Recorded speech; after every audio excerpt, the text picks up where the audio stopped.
Hello, I'm Pam of healingstars.com.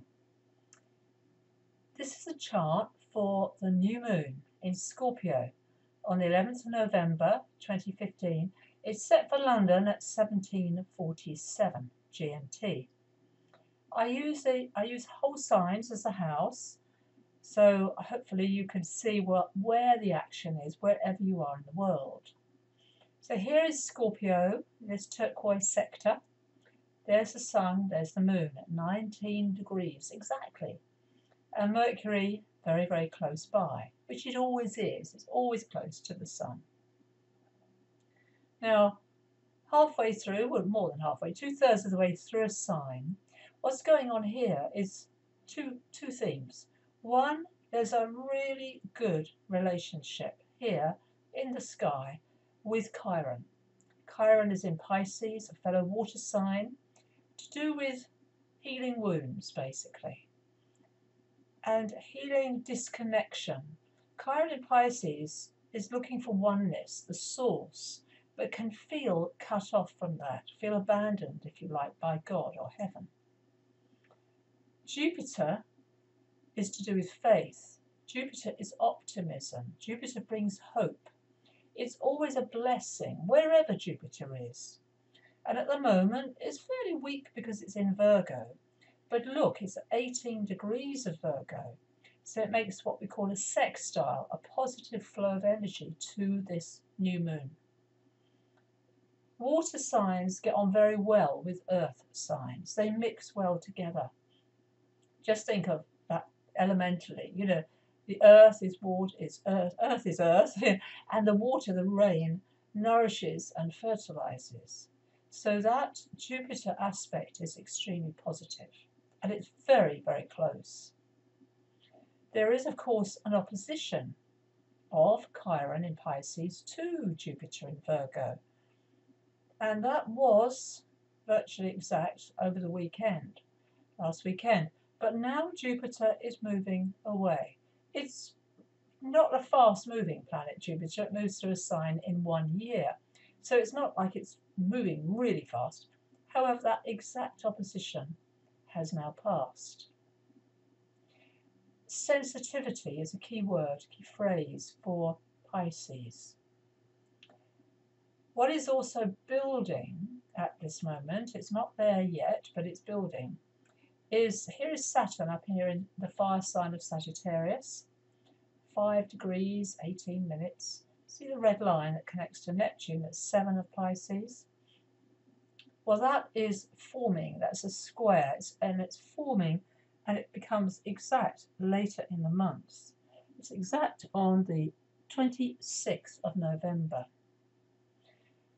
It's not unusual, it happens about every 9 years.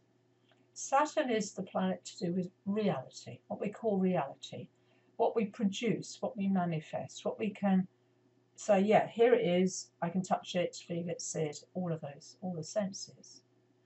Neptune dissolves things. Neptune is illusion. Neptune is the movies or great music, great art. It's very intangible. You can't touch Neptune. Just like a fog, you know, if you walk through a fog or a mist, it's there, but it's surreal. So put those two together and they are very much in conflict. However, they can work together, and that's the purpose of astrology, I believe, is to let us to see what's going on and then work with it rather than against it. Saturn likes plans. It likes a good solid structure, discipline, work, hard work. It loves hard work, labour. It's why a baby is produced through labour. That's the essence of giving birth. In Sagittarius, Saturn says we have to look to the future. That's Jupiter's realm, by the way, the future. So we have to look to the future, but we need a solid plan for that future. Neptune is also about our connection to the divine and something much bigger than our mortal self. It is the sea, the ocean, that we're all connected to. So a vision, film, you know, that's what a movie is, isn't it? It's a vision. We can't actually touch those people we see on that screen. But a good film, you really feel you're there. You're transported to another realm. So Saturn can be used well with Neptune at this time. You say, yeah, what can you look ahead to in the future, but you do have to work for it. You get what you deserve, but you get what you've already done. So it's not to be distracted. Neptune can very easily go, oh, I think I'll just chill out. Neptune can govern addictions that we have. They can, of course, be things like alcohol and drugs, but also daydreaming, in a sense of wasting a lot of time, going on the internet, going through Google, whatever it is. But we all have those distractions. We need our downtime, but not 24 hours of the day. Neptune is also in Pisces, very much connected to Chiron, Pisces, about healing, about meditation, about working through that illusion to really know what it feels like to be totally connected. The fear is if you think about a drop of water. If we believe I'm a drop of water, and then I go to the ocean, I can I lose myself in the ocean. However, and it's a really good one, actually instead what we do is we become part of that ocean, part of that connection. So we increase rather than get lost or overwhelmed. That's something I know so very well through my training in spiritual psychology called Psychology of Vision. There's an aspect of Jupiter now. Jupiter represents journeys, long-distance journeys in its sign of Sagittarius, the natural ninth house of astrology, the birth. So Jupiter is about, we're all on a journey, all of us. And Virgo is a sign of discrimination. It sorts things out. It says sorts the wheat from the chaff. Notice Mars. Mars is just about to leave Virgo. We've had a strong connection of Jupiter, Venus and Mars, all in Virgo. We're just about to break through that. Not quite at this new moon. But on the 12th, later in the evening at 21:41 GMT, Mars also moves sign, and also, as I said, Venus has just done that. It joins Venus in Libra. Diplomacy, relationships. Mars isn't strong there, but Venus is. But it also takes us away from that nitpicky perfectionism that I know very well. I have planets in Virgo. That's the downside, the negative of Virgo. Also, Scorpio is co-ruled by Mars. Important. It's been talked of as Pluto, ruler of Scorpio. As a Scorpio myself, I do now very much believe that actually Mars is far more important. Pluto is so slow. 248 years to go through the signs. Excuse me. Mars is far more relevant on a day-to-day basis for Scorpio. So there is a tricky situation in many ways.